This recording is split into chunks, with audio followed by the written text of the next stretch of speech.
TTD నెయ్యి కల్తీ వ్యవహారం వైసీపీని కుదిపేస్తోన్న సంగతి తెలిసిందే. ఇంతలోనే మరో అంశం వెలుగులోకి వచ్చింది. వైసీపీ హయాంలో సహకార రంగంలో నడుస్తున్న ఓ డైరీని ప్రైవేటు సంస్థలకు అప్పగించారని, అవి ఇష్టారాజ్యంగా కల్తీ చేసినా పట్టించుకోలేదని ఆరోపణలు ఇప్పుడొస్తున్నాయి. Telangana dairy development corporation chairman Gutta Amit Reddy ఈ విషయాన్ని బయటపెట్టారు. దీంతో వైఎస్ఆర్ కాంగ్రెస్ పార్టీ మెడకు మరో వివాదం చుట్టుకున్నట్లయింది. ఇప్పటి వరకు టీటీడీ పవిత్రతకు ఇబ్బంది పెట్టారన్న విమర్శ ఎదుర్కొంటోంది పార్టీ. ఇప్పుడు ఏకంగా తెలుగు రాష్ట్రాల్లో ప్రజా ఆరోగ్యాన్ని సైతం ప్రమాదంలో పెట్టిందన్న విమర్శలు వస్తుండడం విశేషం. ఏపీ డైరీ డెవలప్మెంట్ ఫెడరేషన్ పరిధిలో ఉంది విజయ్ బ్రాండ్.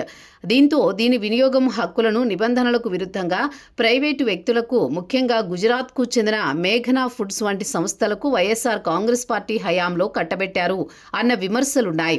అయితే విజయ బ్రాండ్ పేరుతో కల్తీ ఫుడ్స్ మార్కెట్లోకి వచ్చి చేరుతున్నాయి. ముఖ్యంగా గుజరాత్లో తయారవుతున్న నెయ్యిని విజయ లేబుల్తో తెలంగాణతో పాటు ఏపీ మార్కెట్లో విక్రయిస్తున్నారని, అందులో వెజిటబుల్ ఆయిల్ కలిసినట్లు నేషనల్ డైరీ డెవలప్మెంట్ బోర్డు పరీక్షల్లో నిర్ధారణ అయ్యింది. ఇప్పుడు ఇదే జాతీయ స్థాయిలో కొత్త చర్చకు దారితీసింది. పాల ప్యాకెట్లపై ఉన్న క్యూఆర్ కోడ్ స్కాన్ చేస్తే ప్రభుత్వ డైరీ వివరాలకు బదులు ప్రైవేటు కంపెనీల పేర్లు రావడం గమనార్హం. వైఎస్ఆర్ కాంగ్రెస్ పార్టీ హయాంలో అడ్డగోలుగా ఒప్పందాలు జరిగాయని Telangana dairy development corporation chairman Gutta Amit Reddy తాజాగా ఆరోపిస్తూ ఉండడం ఆందోళన కలిగిస్తోంది. దీనిపై సమగ్ర విచారణ చేపట్టి తప్పిదాలకు పాల్పడిన గత పాలకులతో పాటు అధికారులపై చర్యలు తీసుకోవాలని ఆయన కోరుతున్నారు.